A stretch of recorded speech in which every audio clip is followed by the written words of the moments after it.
Good afternoon and welcome to A&K. I am DJ Andy D, your host for the show, and I'm Keegan Doyle. Today we're going to be talking about Son of God. It's a 20th Century Fox film. It released in IMAX. I actually got the opportunity to see it on the big screen, and let me tell you, it was awesome. It stars Roma Downey, who plays Mary, and I believe there is some interesting facts about her. Keegan, why don't you tell us? Yeah, Roma Downey was actually in the Christian TV show back in the 90s called Touched by an Angel. And more recently, her and producer Mark Burnett made the Bible miniseries through the History Channel, which got really big reviews. And now they've made Son of God. So Son of God is a really amazing movie. There's some flaws in it, but it's we'll really talk overall about a good a little movie. Later. It's the story of Jesus' life, and the thing that I think is the coolest about this is the film score. To make an epic movie, you have to have an epic film score. And who's no better at doing that? I mean, you have the greats like John Williams, but he doesn't do everything. But my favorite composer, Hans Zimmer, is the guy that did the film score for this. And the reason why he's my favorite is because he does my favorite film series, and that's the Pirates of the Caribbean. Now everybody knows the Pirates of the Caribbean main theme. It's really sticks out, and so you can just kind of picture the epicness of his score and that one, and just picture how epic it could be put to Bible stories. So that actually leads me into talking about my favorite scene from this movie is actually the beginning first 5 minutes, because it actually goes through the Bible in about 5 minutes, goes through some of the main stories in the Bible, just kind of explaining what has happened in one of the most epic ways possible. And I think the coolest thing I saw was actually Adam coming out of the ground, and he was still made of dirt. And that was really neat. Yeah, it kind of showed him like turning into a human, which, it was explaining that man was made from the dust.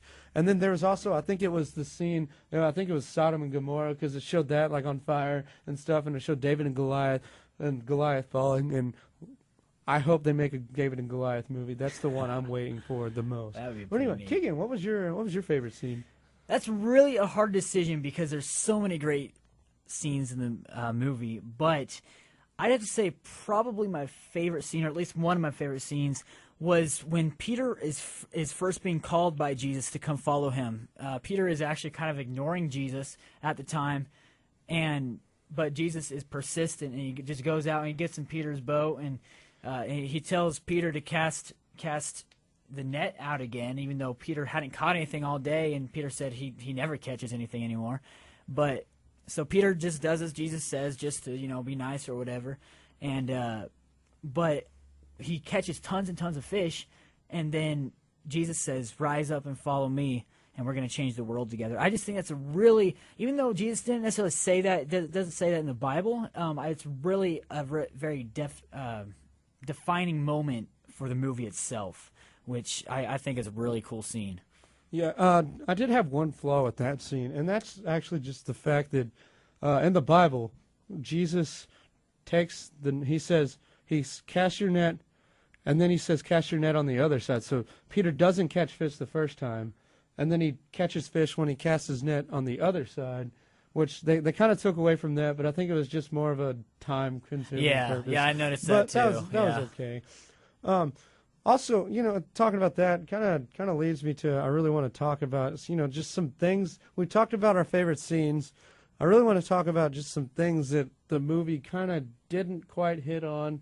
Don't get me wrong, it was a really great movie. Yeah. It's, I think the way I would classify it as a less mature version of Passion of the Christ, because Passion of the Christ was very graphic and not as accessible to maybe a younger crowd. Yeah. So Son of God was something that anybody, all ages, could go see, whereas Passion of the Christ received an R rating, and it was good, but it just wasn't for the faint of heart, because the way the movie goes is the movie kind of talks about the nativity. It shows that scene briefly, and then it pretty much skips to Jesus as an adult, goes through the miracles, and then it's really fast paced, and then it slows down when it starts getting to the crucifixion, which leads me to believe it was kind of made, here just in time for Easter, so that's perfectly fine.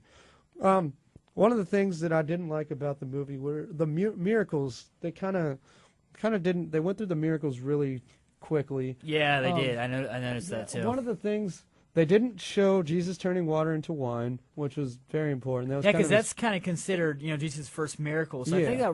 that was kind of sad that they didn't add that in. they really briefly showed the baptism of Jesus.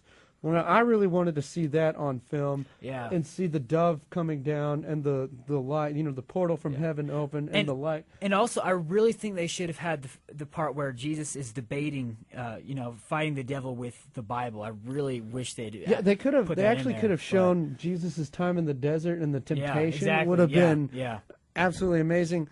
Some miracles that they showed in the movie that they kind of got wrong was, and we just looked this up to make sure that we were thinking right on it, is when Jesus walks on water, they do it right after the crowd was pasturing Jesus and Jesus left the crowd and was to meet the disciples later.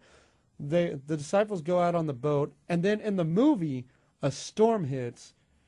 But in the Bible, it's just wind, and I think they just did it for movie emphasis. But Jesus comes walking during the storm, and my thoughts were that they were going to do Jesus calming the storm, which is one of my favorite miracles. I kind of wanted him to do Yeah. that really bad.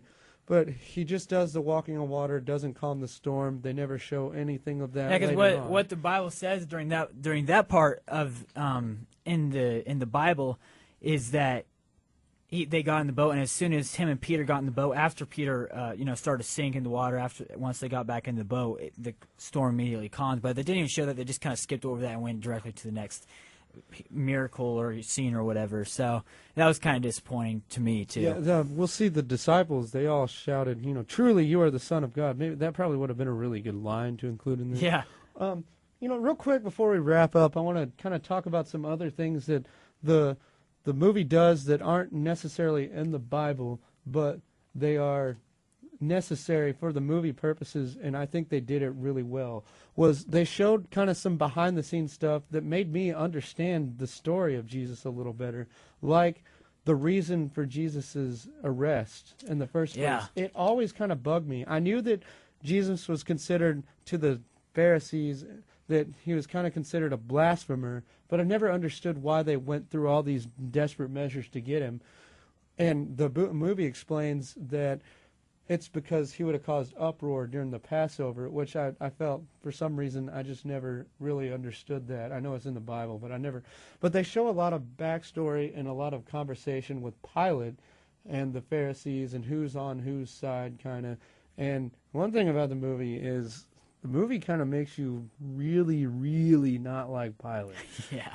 Like he comes off as a jerk in the movie. Yeah, pretty And much. it's funny too because I've always liked Pilate because I was like, Pilate, he's not the one that is really responsible for Jesus being arrested and Jesus' death.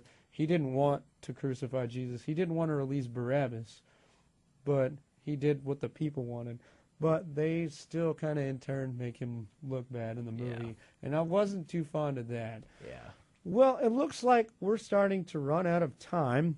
I want to thank you all so much for listening to A&K. And once again, I'm Andy D. And I'm Keegan Doyle. And tune in next week. We're going to be talking about a classic film. It's already been out for a long time. It actually came out. First time I saw it was on VHS, if you remember those days. But I actually still have the film VHS. oh yeah, I will definitely watch it again before we talk about it. This next film, it stars Kevin Costner and the one and only James Earl Jones. Everybody knows him as the voice of Darth Vader from the Star Wars. For all you Star Wars nerds out there, I'm a big Star Wars nerd. And for all you Disney fans, Mufasa The Lion from The Lion King. King. Yeah, can't wait to be king. That's Yeah. I love The Lion Such a King. classic. Anyway, what we're doing is Field of Dreams. If you build it, they will come. Don't forget that. Thanks for listening to A&K. I'm DJ Andy D. And I'm Keegan Doyle. We'll see you next week. Thanks for tuning in.